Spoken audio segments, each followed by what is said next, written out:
Here are the 7 essential nuts you need to know. The square nut, also known as the rib nut. The square nut is a binding nut typically used in both in securing bandage in a medical setting and home and garden. It's used to join ends of a line around an object.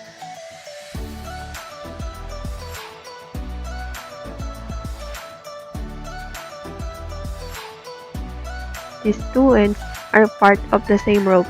You go right over left for one of the nuts and left over right for the other. The result should be a symmetrical nut with two ends parallel to each other.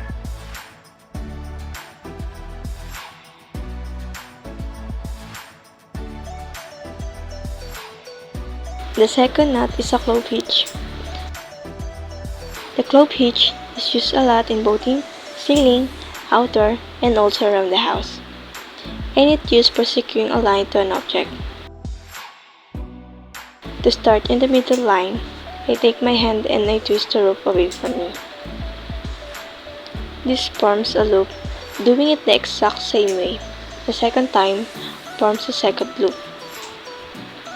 The second loop goes on the top of the first loop. You will notice that both of the ends are in the middle.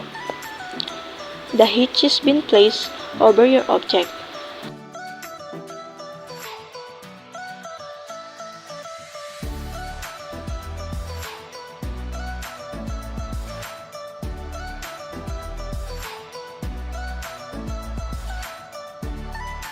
To tie from the end, you bring the line all the way around the object below your working end. The loose end then goes above your working end, around the object once more. The loose end is then passed underneath the overlapping line. A proper clove hitch will have no binding, no jamming, and everything will be parallel to each other. The third nut is a simple sheet bend. The sheet bend is a joining nut used in the boating outdoor and also around the house. The primary use for this is to join two lines of different diameters and types. Start with one line in a bight. This will be thicker diameter of the two. A smaller diameter line will go out through the bight. It is wrapped around and then tucked underneath itself.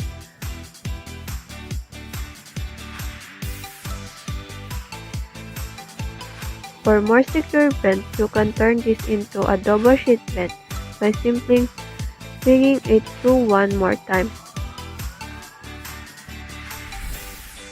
If done properly, both of these will look very clean and will be easy to undo when you need it.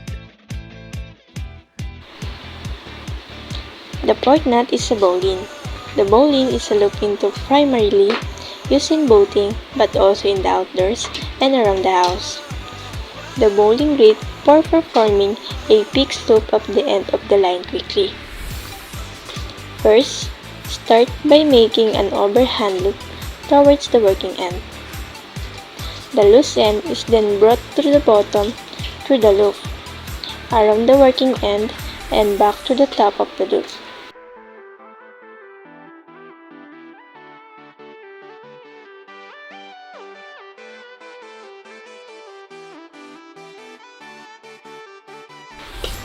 To do this quickly, I swoop around the working end and rotate the wrist to form a loop. The line can be put around, the working end brought to the loop, and then tightened back up. With a little bit of practice, you can do this one hand. And this is what it should look like when you're done.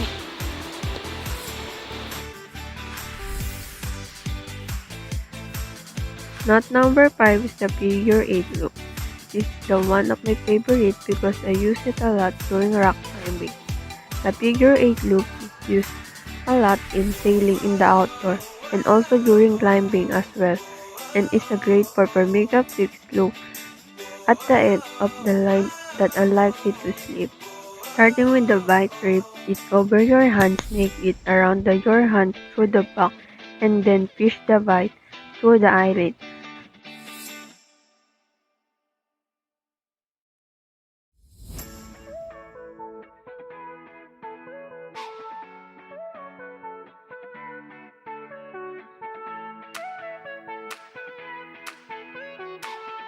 Another way to do this is to bend the bite and twist it 2 times.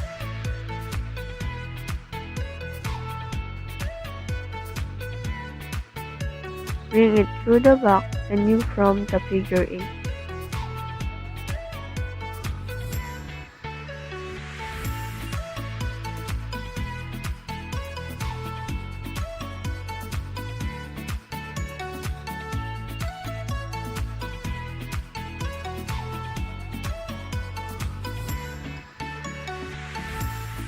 The sixth knot that we're going to do is round turn and 2 half hitches. This is a primarily used in boating but is often seen in the outdoors and also around the home and garden. It's primarily used to secure a line to an object. We'll start by doing the round turn. The loose end is then brought underneath over the working end and through the loop that it forms. This is one half hitch. We need to do this again for the second half hitch.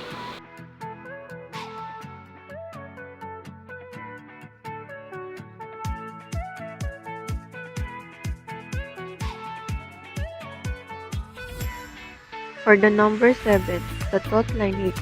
The taut line hitch is an adjustable loop used a lot in boating outdoor and home and garden. Its primary function is to adjust tension on the line, push the non-working end through whenever you are going to attaching to, form a loop and to position the inside of that loop, going the same direction from another loop and pass it through. You know you've done this right when the loop goes one way and your trailing end goes to another way. Loosening and tightening is easy as grabbing the knot and sliding it around.